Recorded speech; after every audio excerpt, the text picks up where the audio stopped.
සාදරයෙන් පිළිගන්නවා මිතොලොජි එන්සයික්ලෝපීඩියා YouTube channel එකට.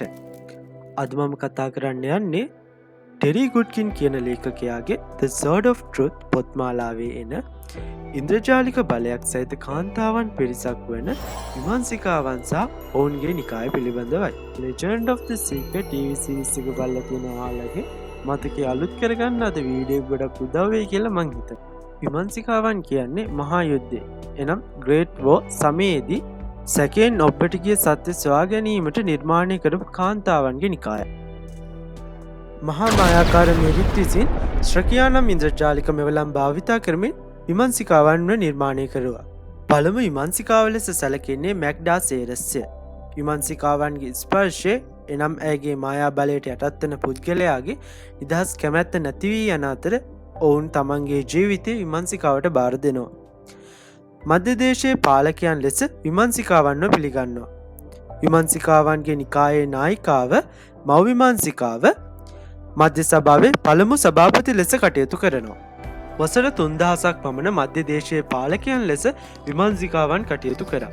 අවසාන මව්විමර්ශිකාව වන කේලන් ඇම්නෙල් හැර අනෙකුත් විමර්ශිකාවන්ව වරින් වර දඩයම් කර විවිධ පාලකයන් විසින් මරා දැමීමට කටයුතු කරා.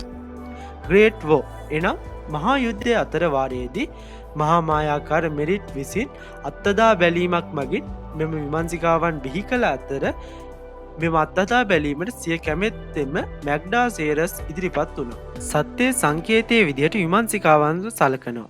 බොහෝ පාලකයන් විමර්ශිකාවන්ව ඔවුන්ගේ බලය යටතේ තබා ගැනීමට උත්සාහ ගත්තා. එවිට මව්විමර්ශිකාව සහ අනිකුත් විමර්ශිකාවන් එකතු වී එම පාලකයාව බලයෙන් නෙරපා හැර ඔහුව අයිඩ්‍රෙන්ඩිල් වල වහලුන් ලෙස තබා ගත්තා.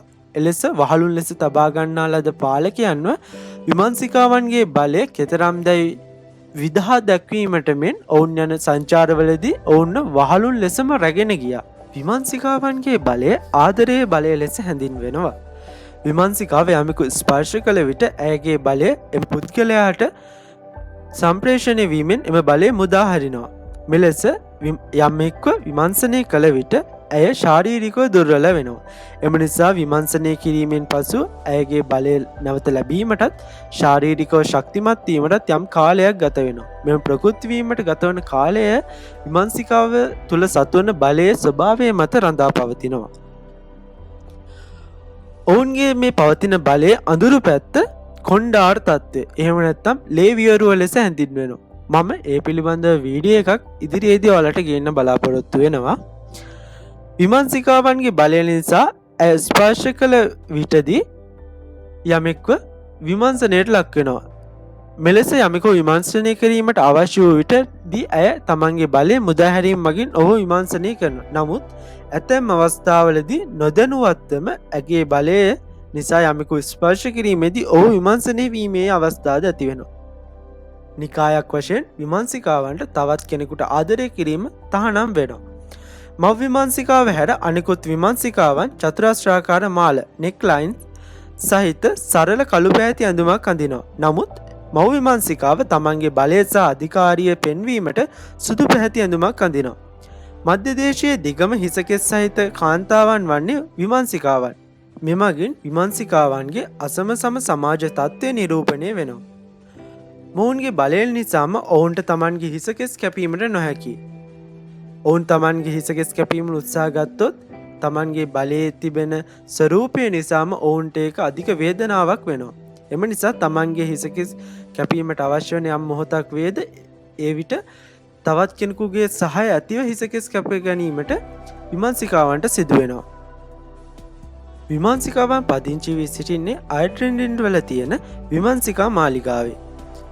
කුඩා කල සිටම තමන්ගේ බලය තමා තුළ රඳවා පවත්වා ගැනීම, ඒ වගේම එම බලය තමන් කෙසේද පාවිච්චි කරන්නේ, ඒ වගේම එම බලය අවශ්‍ය විදිහදී මුදා හරින ආකාරය පිළිබඳ සියලුම දේ ඉගෙන ගැනීමට මෙම මාලිගාව තුළදී ඔවුන්ට අවස්ථාව ලැබෙනවා. විමර්ශිකාවන් දේශපාලන ඉතිහාසය, යුද්ධය, භාෂාව සහ ඉන්ද්‍රජාලික මායාවන් පිළිබඳවද සූක්ෂම ලෙස අධ්‍යාපනය ලබා ගන්නවා. විමර්ශිකාවන් තමන්ගේ බලය භාවිතා කරන ආකාරය පිළිබඳව හරි අවබෝධයක් ලබා ගැනීමෙන් පසුව මධ්‍ය දේශයේ ජනතාවගේ සේවය වෙත පිටත්ව යනවා. අපරාධකරුවන් විමර්ශනය කිරීම මගින් අපරාධකරුවන්ගේ මධ්‍යදේශය ආරක්ෂා කර ගැනීමට විමර්ශිකාවන් දායක වෙනවා. යුක්තිය වෙනුවෙන් කටයුතු කිරීමට අමතරව විමර්ශිකාවන්ගේ ප්‍රධානතම කටයුත්තක් වන්නේ අලුතින් බිහිවන නව සත්‍ය ගවේෂකයාගේ ආරක්ෂාව සඳහා කටයුතු කිරීමයි. විමර්ශිකාවන්ට ආදරය කිරීමට අවස්ථාවක් නොලැබේ. මොවුන් අධිකව යමකුට ආදරය කරන විට ඔවුන්ට තමන්ගේ බලය පාලනය කර ගැනීමට නොහැකිවන අතර ඔවුන්ගේ බලය මුදහැරීම නිසා තමන්ගේ පෙම්වතාගේ ආත්මයම විනාශවීමට හැකියාවක් තිබෙනවා. තමන්ගේ පැවැත්ම සඳහා දියණියක ලබා ගැනීමට අවශ්‍ය වූ විට ඔවුන් විසින් විමර්ශනය කරන ලද පුද්ගලයෙකු සමග එකතු වී දියණියක ලබා ගැනීම සිදු කළ යුතුයි.